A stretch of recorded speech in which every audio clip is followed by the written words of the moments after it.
Chapter 2. 151. Boundary of the Underworld. Standing on the edge of the bottomless well, Sunny sighed and summoned the prowling thorn. Then he commanded the dark wing to come to life and took a step into the emptiness.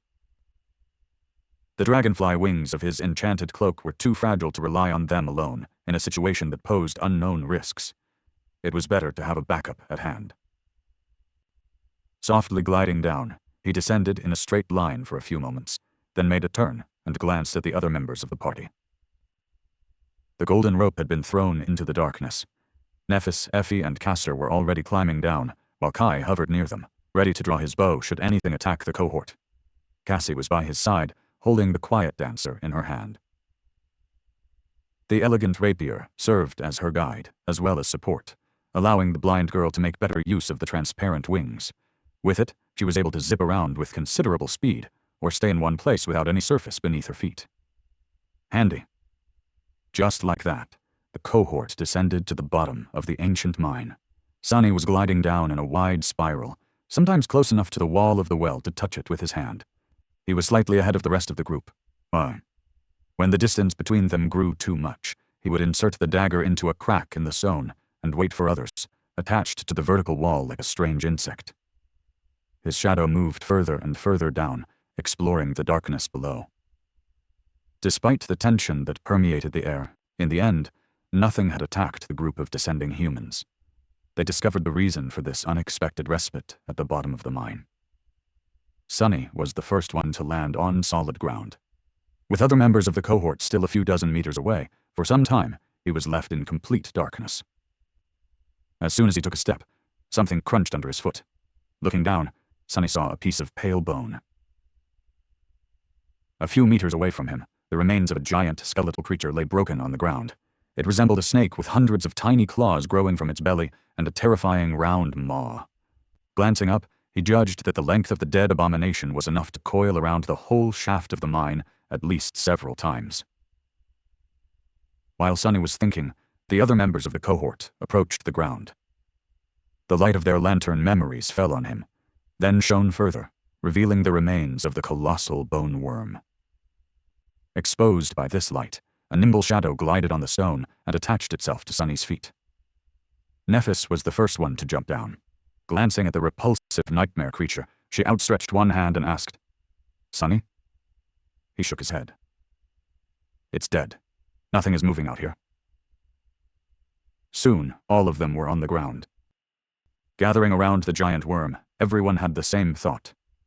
Fighting that thing on the vertical wall of the well would have been a true nightmare.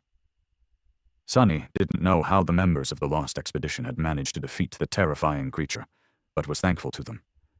He would not have wanted to test the durability of the dark wing if that thing suddenly lunged at him from the dark. There was a disturbing question now in his mind, however. If the cohort of the First Lord was strong and capable enough to slay the stone abomination that used to guard the quarry and the worm that lived in the well of the mine, then was kind of a horror had killed them all in the end? With a dark expression on his face, Sunny turned away from the dead creature and walked into the darkness. Not too far from the corpse of the abominable worm, they stumbled upon an abandoned campsite.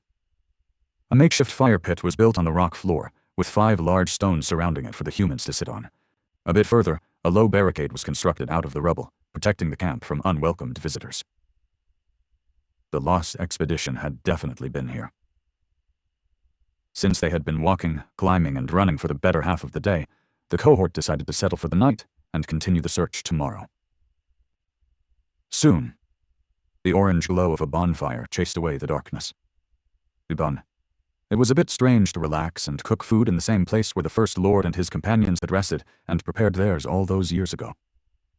Sunny felt as though he was touching history. Or rather, making it. However, he didn't have too much time for empty thoughts. If what Nephis had told him at the start of this expedition was true, tomorrow was going to be his time to shine. The next day, the cohort ventured further into the tunnels of the ancient mine. No one could tell how deep underground they were exactly, but the feeling of countless tons of stone looming over their heads, ready to come crashing down and bury them under their terrible weight, was not a pleasant one. They were in the belly of the mountains now,